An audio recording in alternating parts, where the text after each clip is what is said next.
Welcome to Midnight Stories, where the tales never end. Dive into a world filled with mystery, drama, and heart-pounding suspense. If you love stories that keep you guessing, please subscribe to our channel so we can continue this journey together. Room 348. The mystery of the man who died behind a locked door. September 15, 2010. Beaumont, Texas. It was supposed to be an ordinary night.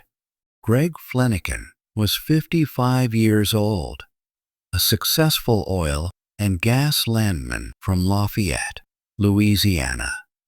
During the work week, Greg often stayed at the M.C.M. Elegante Hotel in Beaumont. It was a familiar routine. Work, hotel, a phone call to his wife, then television, cigarettes, snacks, and sleep. Nothing about that Wednesday night suggested that it would be different. Greg entered room 348. He had no idea that he would never walk out. Later that evening, Greg spoke to his wife, Susie. As far as anyone knew, everything was normal. He settled into his room. The television was on. Candy bars and soda were nearby. His cigarettes were within reach. And eventually, Greg went to sleep. Or at least, that was what everyone initially assumed. The next morning, Greg didn't show up for work. His coworkers became concerned. They knew Greg. He was dependable. He didn't simply disappear. So someone contacted the hotel. A welfare check was requested, and when hotel staff entered room 348, they found Greg Fleniken dead on the floor. His body was lying face down near the bed. One of his hands still held a cigarette. The television was still running. There was money in the room. His wallet was untouched. Nothing appeared to have been stolen. Nothing appeared to have been disturbed. And most importantly, there was no obvious sign that anyone had killed him. The door had been locked. There was no apparent forced entry. No blood. No weapon. No obvious struggle. No defensive wounds. Nothing that immediately looked like murder. To investigators, the simplest explanation seemed to be the most reasonable. Maybe Greg had suffered a heart attack. Maybe he had simply died in his sleep. But then the autopsy began, and the case changed completely, because Greg Fleniken's body was telling a story that the hotel room wasn't. His ribs were broken. His sternum had been fractured. His liver had been badly damaged. His heart had suffered devastating internal injuries. It looked as though Greg had experienced an enormous physical impact. But there was a problem. Almost none of that violence could be seen from the outside. It was as if something had destroyed Greg from within. And suddenly, room 348 wasn't the scene of a natural death. It was a mystery. A mystery with one terrifying question. What happened to Greg Fleniken behind that locked door? The investigators now had a strange problem. They had a dead man. They had severe internal injuries, but they didn't have a weapon. They didn't have a suspect. And they didn't even have a clear explanation for how the injuries happened. At first, investigators considered natural causes, but the injuries didn't fit. The damage was far too severe. Something had happened to Greg, something violent. But whatever it was, it had left almost no obvious trace. The medical examiner initially struggled to understand the injuries.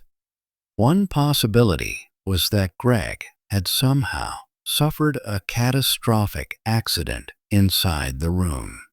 But what kind of accident could break bones and damage internal organs without leaving the expected external injuries? There were no obvious signs that Greg had been beaten, no evidence of a fight, no overturned furniture, no broken objects, nothing suggesting that someone had attacked him. And there was another detail that made the case even stranger. Greg's room contained more than $1,000 in cash. His possessions were still there. So robbery didn't make sense. There was no obvious motive.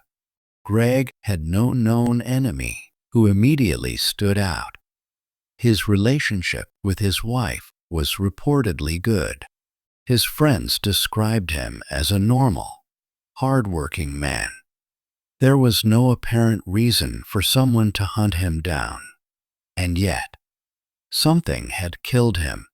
The investigation stalled. Detective Scott Apple of the Beaumont Police Department was among those working on the case. Investigators looked into different possibilities. They examined hotel employees. They considered people who might have had access to the building. They interviewed people who had been staying nearby. But nothing seemed to fit. Then there was the room itself. Room 348. A quiet hotel room. A locked door. A dead man. And no obvious way for a killer to explain what had happened. Eventually, Greg's family became desperate for answers. His wife, Susie, couldn't accept that her husband had simply died from something nobody could explain. She wanted to know what happened, and she was willing to go further than the original investigation. That's when a private investigator named Ken Brennan entered the story. Brennan was a former law enforcement officer and former DEA agent. He wasn't connected to the original investigation. And sometimes, that's exactly what a cold case needs. Someone who doesn't see what everyone else has already seen. Someone who asks, what if the answer isn't in the obvious places? Brennan began reviewing the evidence. He studied the photographs. He examined the timeline. He looked at the hotel. He questioned the assumptions. And slowly, one detail began to bother him. The night Greg died, something unusual had happened at the hotel, and it involved the room directly beside his, room 349. Room 349 was occupied by 3 electricians from Wisconsin. Their names were Lance Mueller, Tim Steinmetz, and Trent Passano. They had been working in the area and were staying at the hotel. On the night Greg died, the 3 men were together in room 349. They had been drinking. They were watching television. And somewhere during that evening, a gun appeared, a 9mm Ruger handgun. At first, there was nothing unusual about 3 men sitting around a hotel room, but the presence of a loaded firearm changed the situation.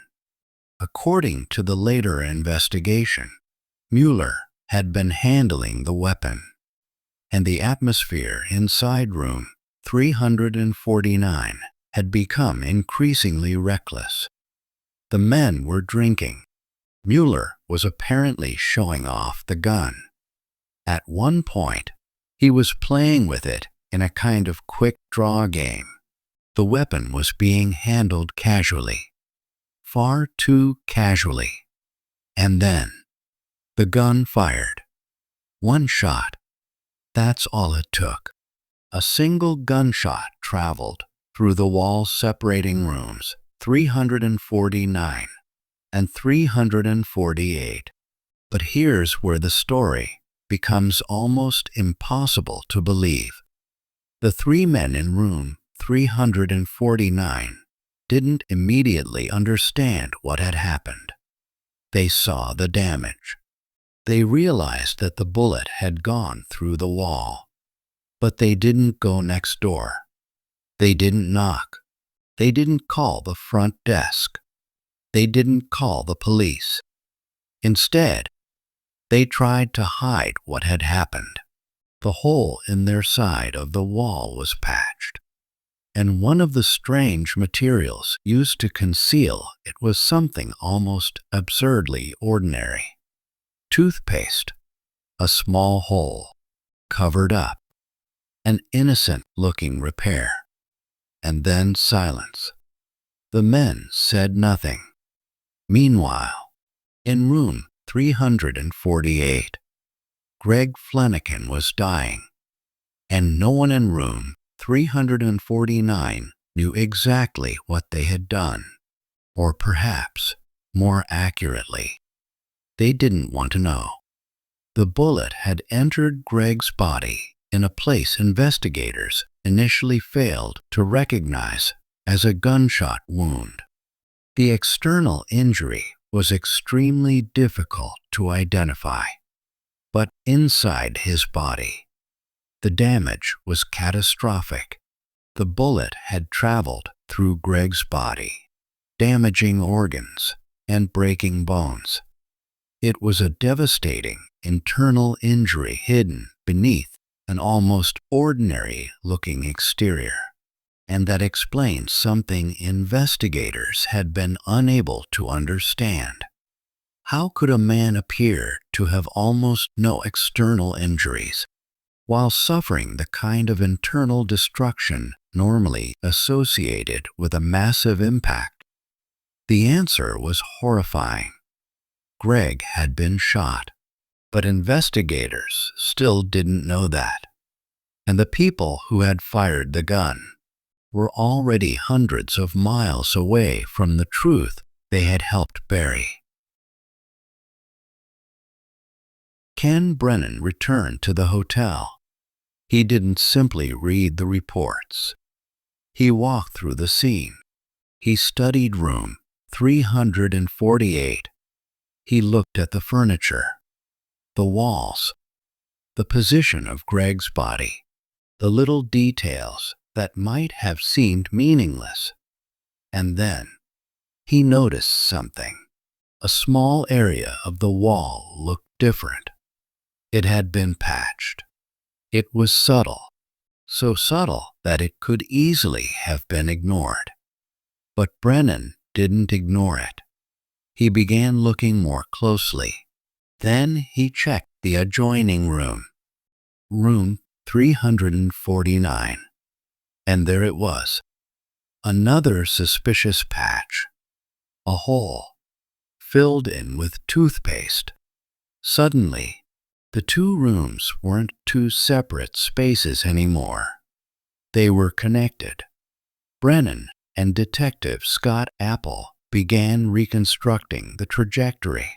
Could a bullet have passed through the wall? Could that bullet have reached Greg? The answer was yes. And suddenly, the impossible injuries made sense.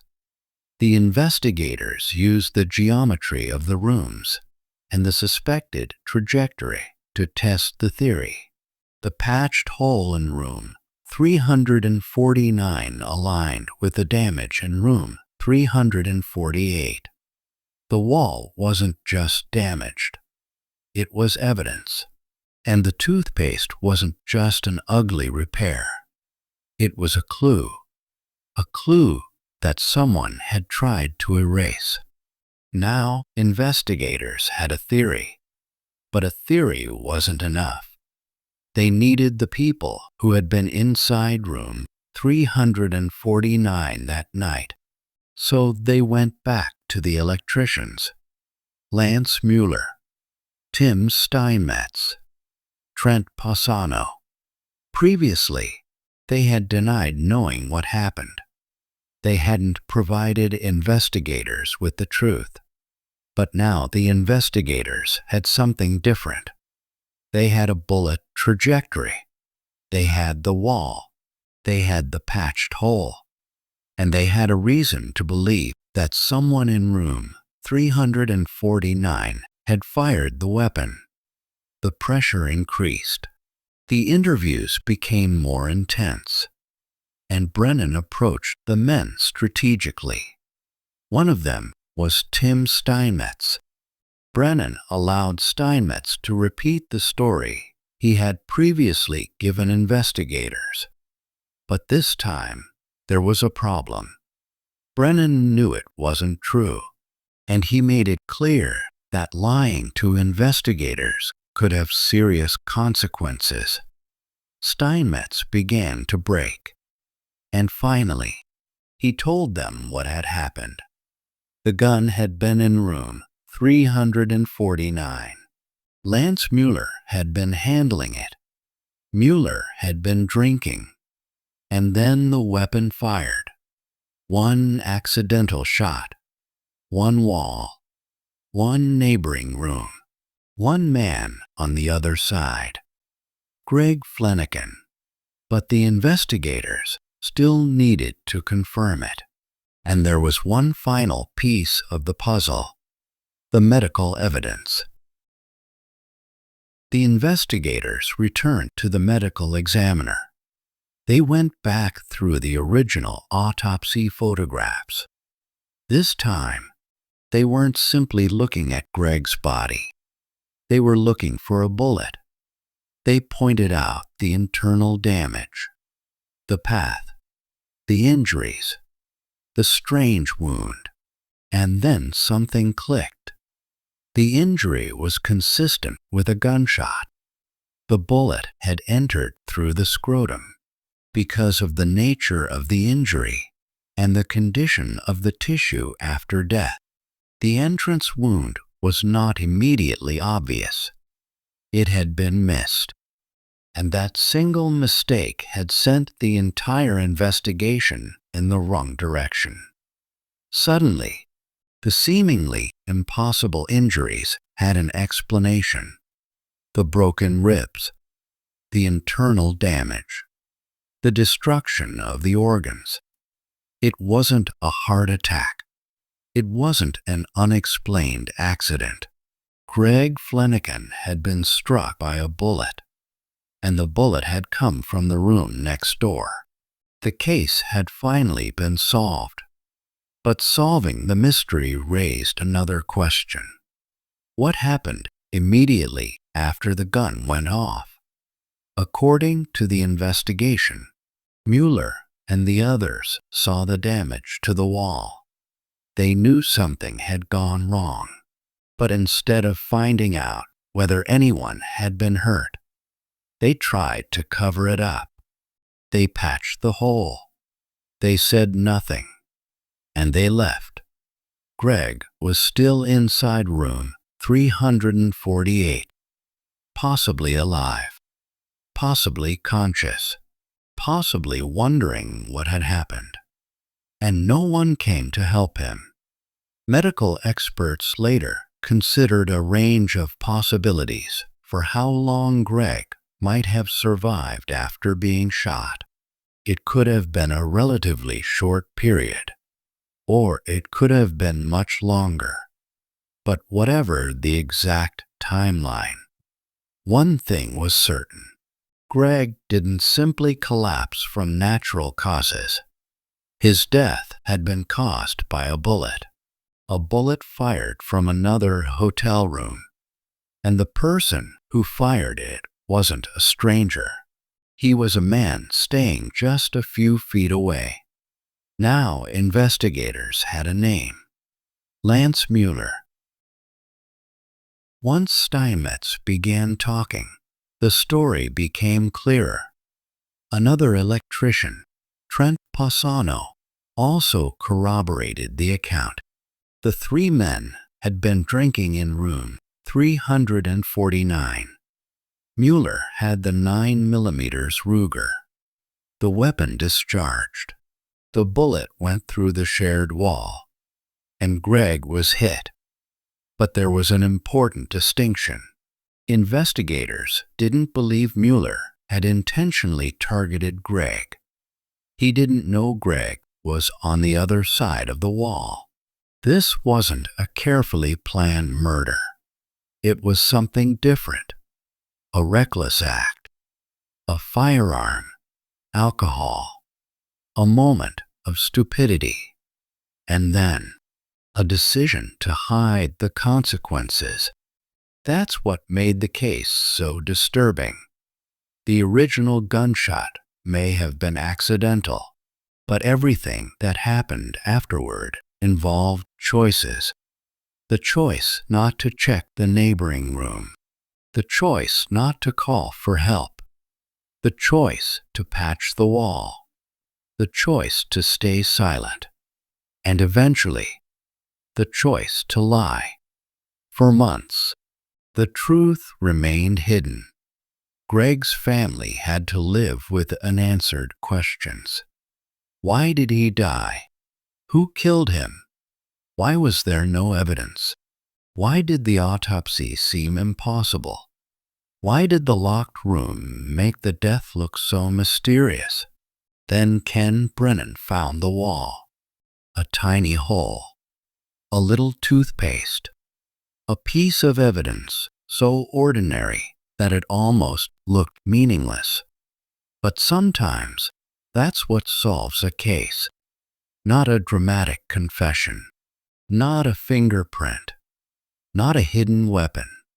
Sometimes it's the one thing that somebody thought nobody would notice. Mueller was eventually arrested. The case moved toward court, and Greg's family finally had the answer they had been waiting for. The man who caused Greg's death wasn't a mysterious intruder. He hadn't broken into the hotel. He hadn't entered room 348. He hadn't needed a key. He was already there, just on the other side of the wall. In October 2012, Lance Mueller was sentenced to 10 years in prison after pleading no contest to manslaughter. The courtroom finally gave Greg's family something the hotel room never could: an explanation. But an explanation doesn't bring someone back. And for Susie Fleniken, the truth was painful, because Greg's death wasn't just the result of one reckless moment. It was followed by a chain of decisions that kept the truth hidden, and she had something to say to the man responsible. When Greg Fleniken entered room 348 on September 15, 2010, he expected nothing more than another ordinary night. A hotel room, a television, a cigarette, a phone call home, and then sleep. Instead, room 348 became the center of a mystery that would last for years. A man was found dead behind a locked door. His body appeared to have almost no external injuries. There was no obvious weapon, no obvious suspect, no obvious motive. At first, it looked like nature had taken Greg's life. Then the autopsy revealed something else. His body had suffered terrible internal damage. And still, there was no clear explanation until someone looked at the wall. A tiny hole, And on the other side, toothpaste. That tiny patch would eventually connect Greg's death to 3 men in room 349. And the investigation revealed something that almost sounds like fiction. A bullet had passed through a hotel wall, struck a man in the next room, and caused injuries so confusing that investigators initially failed to recognize the gunshot. The case is a reminder that a crime scene doesn't always scream the truth. Sometimes it whispers. Sometimes the most important evidence is something everyone else walks past. And sometimes the difference between a mystery and an answer is simply having someone willing to look again. Greg's widow, Susie, eventually confronted Mueller in court. Her words carried the weight of everything that had happened.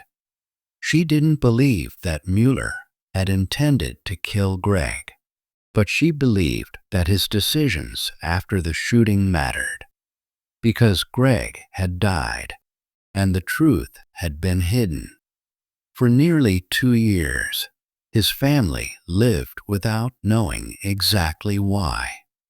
Until finally, they knew Greg Fleniken hadn't died from a mysterious illness.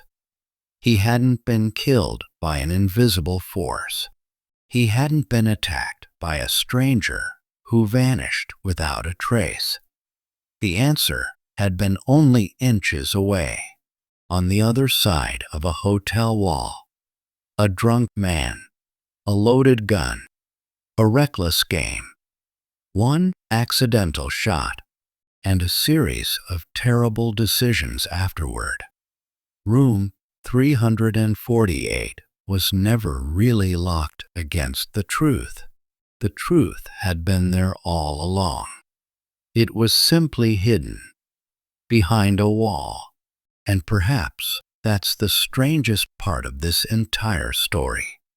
The mystery wasn't solved because someone discovered a brilliant murder weapon. It was solved because someone finally asked a simple question. What if the wall is part of the crime scene? And when investigators looked closely enough, they found the answer. A bullet, a patch of toothpaste, and the final moments of a man who had simply gone to bed expecting to wake up the next morning. Greg Fleniken never got that morning. But eventually, his family got the truth, and that's what remained of room 348. Not an impossible murder, not a supernatural mystery, but a tragic chain of human mistakes, hidden for almost 2 years, until one tiny hole in a hotel wall finally exposed everything. This was the mystery of room 348. And sometimes, the most terrifying crimes are not the ones carefully planned. They're the ones that happen in a single second, and then become even worse because of what people choose to do afterward.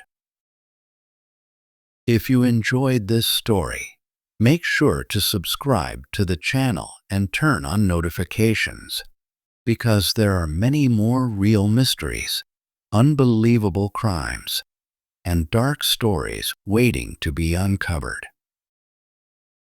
Thanks for watching, and I'll see you in the next story.